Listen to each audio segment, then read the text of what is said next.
Olá a todos. Hoje nós recebemos para o nosso podcast uma convidada muito especial, que é a Ana Carolina Porto, dermatologista. Ela é dermatologista do AC Camargo Cancer Center e também do Hospital Oswaldo Cruz. Ela foi nossa aluna de doutorado e o trabalho dela, né, Aninha, foi sobre melanoma do couro cabeludo. Então é um assunto muito interessante. Acho que a gente vai aprender bastante hoje com esse bate-papo aqui. Obrigada, viu, Aninha, por estar aqui conosco e contribuir com essas suas informações, esse seu projeto tão valioso. Obrigada, Ana, por estar aqui com a gente e trabalhar conosco também. É uma delícia trabalhar com a Ana, né? A gente se divide muito, ela traz muito conhecimento em relação ao couro cabeludo com os estudos que a gente conduziu junto. Prazer você estar aqui com a gente. Em primeiro lugar, eu que gostaria de agradecer o convite, né? É muito bom a gente estar junto, a gente já esteve junto hoje de manhã no hospital e continuar junto agora falando sobre um tema que eu sou suspeita, né? Um tema que eu adoro falar, adoro conversar. Então, eu que agradeço o convite. Muito obrigada. Então, aqui a gente quer fazer um bate-papo com alguns temas, né, principais no cenário do couro cabeludo. E eu acho que a Ana tem total expertise para fazer um resumo, né, Ana, sobre assim, os dados epidemiológicos principais quando a gente fala em melanoma do couro cabeludo. Perfeito. Então, vamos falar um pouquinho sobre a epidemiologia, né, do melanoma de couro cabeludo. Em primeiro lugar, o melanoma de couro cabeludo, por muito tempo, ele foi descrito junto com um grupo, que é o melanoma de cabeça e pescoço, né? E esse grupo, no geral, ele sempre foi associado a um pior prognóstico, a um risco maior de óbito. E um dado interessante é que, assim, a região de cabeça e pescoço, ela representa 9% do nosso corpo. E os melanomas de cabeça e pescoço representam 20%, ou seja, então é uma região muito importante que concentra uma alta porcentagem. E os estudos mais antigos, como eu falei, sempre falaram que o grupo, né, cabeça e pescoço, tinha pior prognóstico. Mas os estudos mais recentes, eles mostraram que, na verdade, o melanoma de couro cabeludo, que era o responsável por esse pior prognóstico, que era atribuído a esse grupo, né, de cabeça e pescoço. E a gente tinha muito trabalho fora, trabalho de outros países, mas não tínhamos nenhum dado do Brasil. Então, nenhum dado de nenhum país latino-americano. Então, surgiu a ideia, né, me despertou a curiosidade de ver se a gente também tinha a mesma epidemiologia que é descrita fora. O melanoma de couro cabeludo, ele é responsável por mais ou menos 5% dos melanomas no total. Mas ele é responsável por até 10% dos óbitos. Então, isso reforça, né, que ele tem um comportamento mais agressivo. E aí, em 2020, a gente publicou esse trabalho, né, foi junto com vocês, né, no AC Camargo, e a gente descreveu toda a epidemiologia do melanoma de couro cabeludo. E, Ana, por que o melanoma de couro cabeludo tem... Porque a gente sempre tem a impressão que, na verdade, o prognóstico é pior só porque a gente encontra mais tardio, que está escondido no cabelo. É só isso mesmo? É só porque a gente encontra, demora para ver, ou o paciente não percebe aquele sinal porque está escondido, ou tem outros motivos que causam esse pior prognóstico? Essa é uma pergunta muito boa, né? Porque sempre foi falado, tem pior prognóstico porque ele é diagnosticado tardio. Só que um dado que contradiz isso é assim, o melanoma de couro cabeludo ele é muito comum nos calvos. Então, ele está exposto, né? Então, essa justificativa, os trabalhos falavam sempre nessa justificativa, mas nunca tinha sido feito um trabalho comparando se o melanoma do couro cabeludo coberto, ele tinha um pior prognóstico que o melanoma de área exposta. Na verdade, a gente tem 2 trabalhos, um de 95 e um bem antigo, que eles concluíam que o pior prognóstico ele era no couro cabeludo coberto. E aí passamos décadas sem se falar nisso, e em 2017 teve um trabalho que avaliou 33 melanomas de couro cabeludo. E esses autores acharam diferente, que o melanoma do calvo era mais espesso que o melanoma em área coberta, né? Então, nossa, contrariando... Tudo que a gente pensaria que seria o óbvio, né? O nosso raciocínio direcionava para isso, né? Exato. E aí que a gente desenvolveu todo o nosso trabalho, e o que a gente vai falar um pouquinho mais, o que a gente chegou à conclusão? Melanoma de couro cabeludo não é um grupo, né? São 2 grupos. O melanoma de couro cabeludo em paciente que tem muito cabelo. Esse sim, ele é diagnosticado geralmente mais espesso, porque ele não é visualizado. E o melanoma de área calva, que é pelo dano solar crônico. Esse parece ser associado a mutações de pior prognóstico. Então, são 2 fatores. Não é exclusivamente o diagnóstico tardio, embora essa parte seja muito importante também para o pior prognóstico, né? E assim, nesse seu trabalho, você chegou a desenvolver alguma forma de examinar o couro cabeludo, né? Porque hoje em dia, nós que trabalhamos no cenário da oncologia cutânea, a gente reforça essa necessidade, né? E temos que examinar. Qualquer paciente que venha nos procurar do ponto de vista dermatológico, a gente tem que examinar o couro cabeludo, né? Existe alguma forma, alguma dica especial que você faz essa abordagem? Porque não é muito fácil, Não, né, Ju? não, Assim, é um na verdade, desafio. É fácil, assim, a gente fala e tem que examinar o couro cabeludo, não deixe de examinar, mas quando você se depara com um paciente com cabelo castanho, denso, vou dar meu exemplo, né? É um desafio. Ou uma mulher com conseguir, cabelo embaraçado, ou né? cacheado, cabelo sim. cacheado, denso. É um desafio chegar no couro cabeludo. Como é que você faz? E às vezes também tem paciente que tem muita dermatite seborreica, é difícil. Exatamente, descamação, Sim. tintura, resíduo de tintura, né? Então, assim, na vida real, a gente... É um desafio para a gente, toma um tempo. Sim. Tanto que, você, às vezes, no segmento do mapeamento, a gente sabe que tem um nevo no paciente, está marcado esse nevo, e você fica lá buscando a lesão. Dependendo do tamanho. Que você sabe que está lá. É difícil então, encontrar. É um desafio. Você tocou num ponto importante, né? Que é em relação às tinturas. A gente sempre orienta para os pacientes, quando eles vão fazer mapeamento, algumas coisas. E, dentre essas, em relação ao couro cabeludo, a gente orienta para que eles não pintem próximo ao mapeamento. Porque, diferente da tricoscopia, que o cabelo precisa estar pintado para ser analisado a haste, no nosso caso, não. A gente quer ver o couro cabeludo. Então, isso é importante tentar, porque às vezes o paciente põe tinta, aí você tem aquela queratose que está com a tinta aderida, e é difícil mesmo.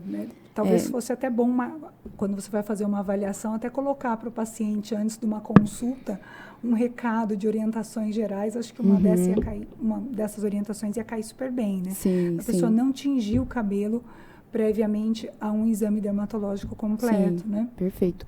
E, sim, a gente tem que tentar esquematizar. Do mesmo jeito que você tem um jeito, uma sequência para examinar o seu paciente, tem que estar bem estabelecido na sua cabeça uma sequência para examinar o couro cabeludo.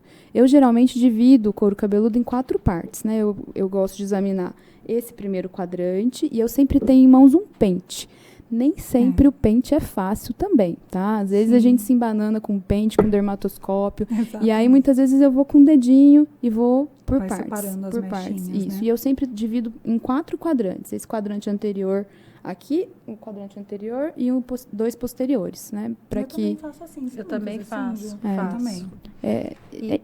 E uma coisa que eu sempre peço também, quando nos casos em que a gente tem uma dificuldade de abordagem pela quantidade de cabelo, volume de cabelo, eu peço ajuda também do cabeleireiro. Eu oriento o paciente, olha, quando você for ao seu cabeleireiro, você pede para ele identificar se tem alguma mancha, algo que chame a atenção. Aí fotografa a região, né? Pede para ele tirar uma foto. Quem vai avaliar e dar diagnóstico somos nós, dermatologistas. Sim. Mas o cabelo úmido, o secador, né? A gente consegue ter aquela visão global do couro cabeludo que na consulta não necessariamente a gente vê, né? E lembrar aqui do papel importante também do Juntos contra o Melanoma, né, do qual nós fazemos parte, onde a gente faz uma orientação para cabeleireiros, para podólogos, para tatuadores, a gente faz treinamento para esses profissionais nos ajudarem na identificação de uma lesão suspeita. É algo muito legal também você acaba, na verdade, esse paciente vai trazer para o cabeleireiro dele essa informação também do câncer de pele, então é muito interessante. E outra coisa que eu acho legal também em relação ao corte de cabelo para homem, né? Que habitualmente, quando o homem, a gente às vezes, claro, inúmeros cortes de cabelo para homem, mas quando ele usa o cabelo curto, eu sempre oriento. Quando você vai vir fazer o mapeamento, é o momento do seu corte. Corta no dia anterior, que o cabelo mais curto possível também é o mais prático da gente examinar. Outra coisa que eu lembrei, Ju, a gente tem no nosso Insta um vídeo mostrando o exame do couro cabeludo, que eu acho que é legal ver também para quem quiser olhar um exemplo. Cria o seu, né? Cria a sua rotina, cria a sua memorização de sequência, mas lá tem uma sugestão também que eu acho legal. Legal.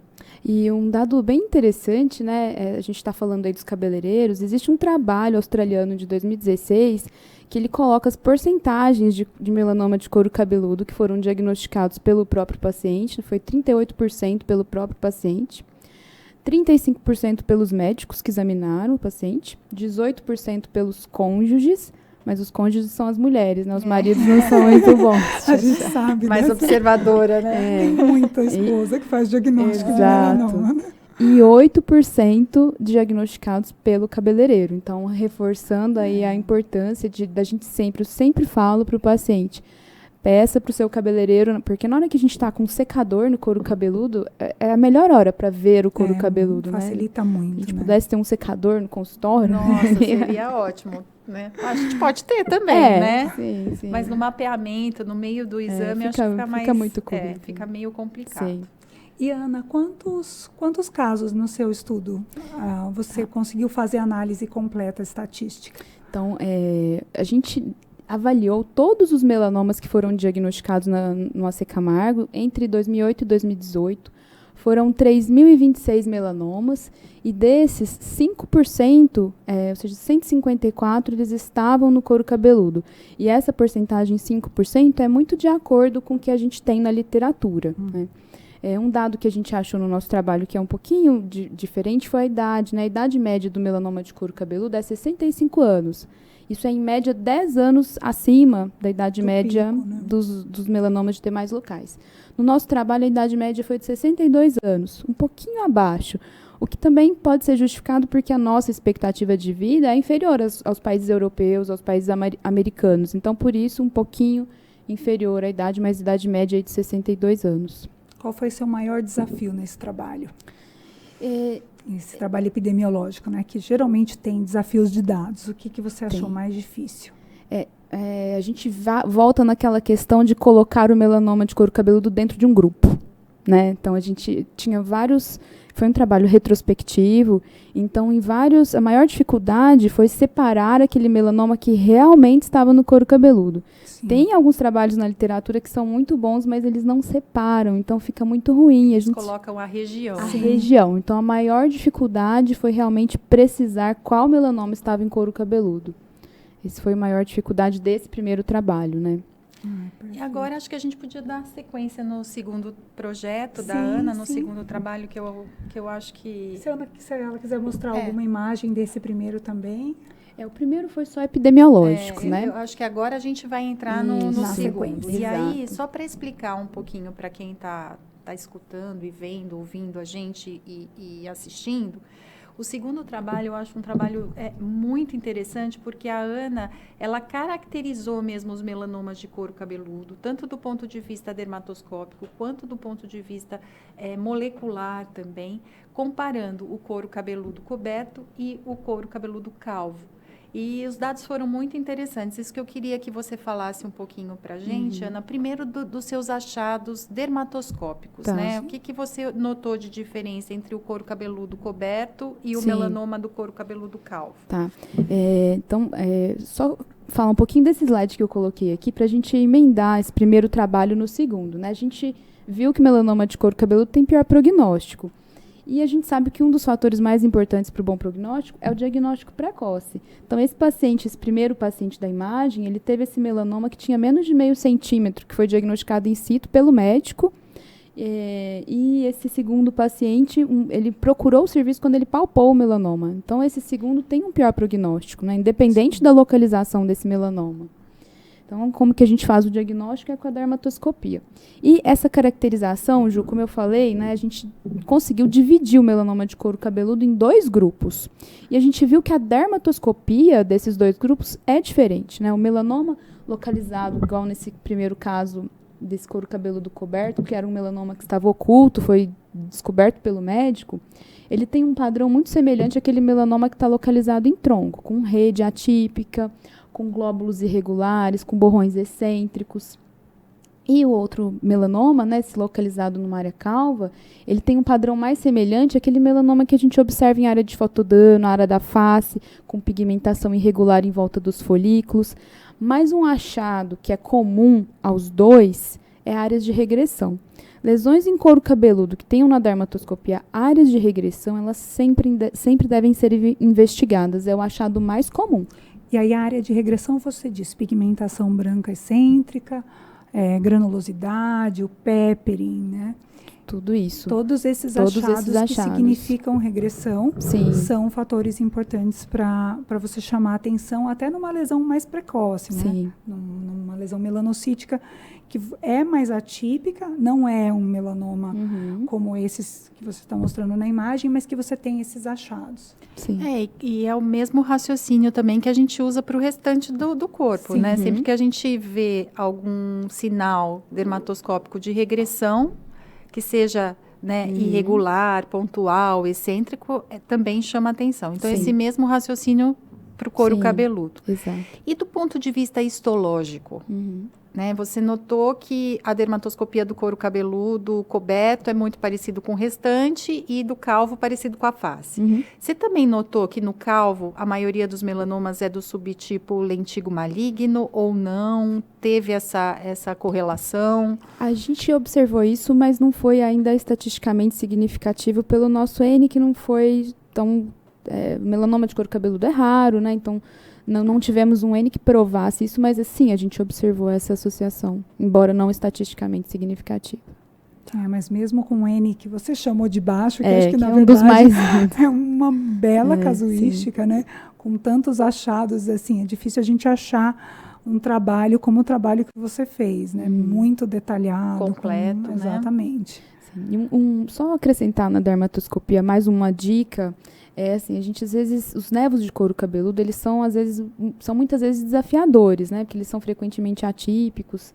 E uma coisa que me chamou a atenção em relação à diferença com o melanoma é que o nervo do couro cabeludo ele tem uma hipopigmentação perifolicular. E se a gente observar até nessa imagem, a gente já consegue ver, a gente tem uma hiperpigmentação perifolicular. Então, um achado que ajuda a distinguir, às vezes, o nervo do melanoma é você olhar para o folículo, né? Mesmo ali tá acometido, né? Isso, mesmo um melanoma aqui de área coberta, a gente consegue enxergar essa hiperpigmentação em volta do folículo. E, Ana, para a vida prática, assim, você, toda vez que vai fazer dermatoscopia no couro cabeludo, você usa o contato com gel ou você faz ela com luz polarizada também, sem o contato? Eu sempre faço polarizada, né? E aí, se eu tenho alguma dúvida, às vezes, principalmente se trata-se de uma queratose seborreica, aí eu associo a não polarizada. Mas quando você coloca o gel no couro cabeludo, às vezes fica até um pouquinho mais... Então, eu faço de rotina, que é a polarizada. Com contato ou sem contato? Sem contato. Sem contato. Eu geralmente faço os dois. Eu primeiro faço sem contato como rotina e sempre que gera aquela dúvida eu ponho o contato. Ah, não. Sim, né? Sempre na dúvida a gente sempre associa o contato. Você não fecha uma lesão benigna de cara e você coloca o contato. Exato, né? Com certeza. E acho que para finalizar, você podia falar alguns dados aí em relação à parte molecular, né, do seu trabalho. Essa é a parte mais interessante, né? Que tenta responder aquilo, se o melanoma de couro cabeludo tem pior prognóstico só porque ele é diagnosticado mais tardio. Né? E o que a gente observou nesse trabalho que foi publicado ano passado, né? O que a gente fez? A gente teve naquele primeiro trabalho 154 melanomas de couro cabeludo durante 10 anos no hospital. Aí, a partir desses 154, a gente foi atrás daqueles que tinham imagem de dermatoscopia, e sobraram 48 pacientes de 154.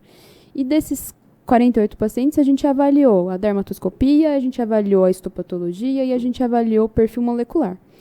E desses 48, a gente teve um dado super interessante, né? O melanoma de couro cabeludo, ele é mais comum em idoso, ele é mais comum em pacientes com dano solar crônico.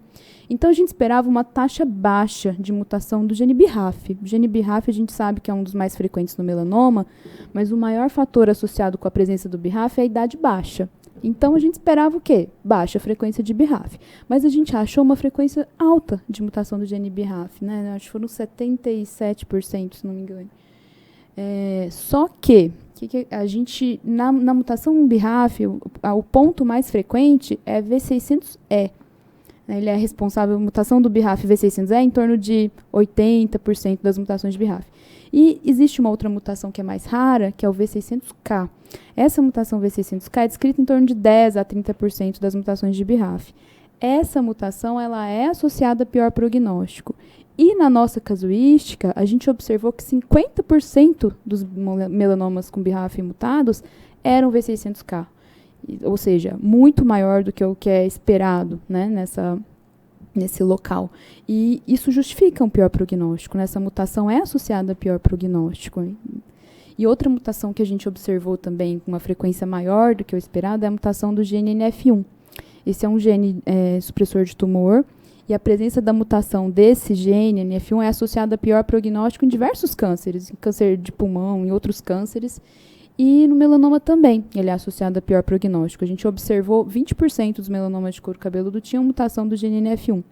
E, normalmente, essa porcentagem chega a 10%. Então, uma porcentagem mais alta também. Então, essas mutações, a presença do V600K, BRAF V600K e NF1, justificam o pior prognóstico do melanoma de couro cabeludo. É bom que agora a gente não acha só estatística, né? A gente tem motivos exatamente. Moleculares para isso ter acontecido. Que justifiquem isso. É muito legal. Acho que é o início de vários estudos em relação a isso e até entender melhor terapêutica, prognóstico desses pacientes. Né? Sim. Nossa, foi muito bom. Foi ótimo. Muito bom. Acho que a gente podia encerrar, né? Queria te agradecer mais uma vez, obrigada. viu? Informações preciosas, acho que para todos nós. E se você tiver mais alguma dúvida, quiser ter acesso aos artigos na íntegra, a gente vai deixar aqui para vocês também, que são artigos bem interessantes e muito didáticos também. Tá bom. Eu que agradeço, obrigada pela oportunidade de falar um pouquinho mais de melanoma de couro cabeludo e a gente tem que lembrar que ele existe, né? Esse é o segredo. Exatamente. Ana, obrigada mesmo por estar aqui com a gente.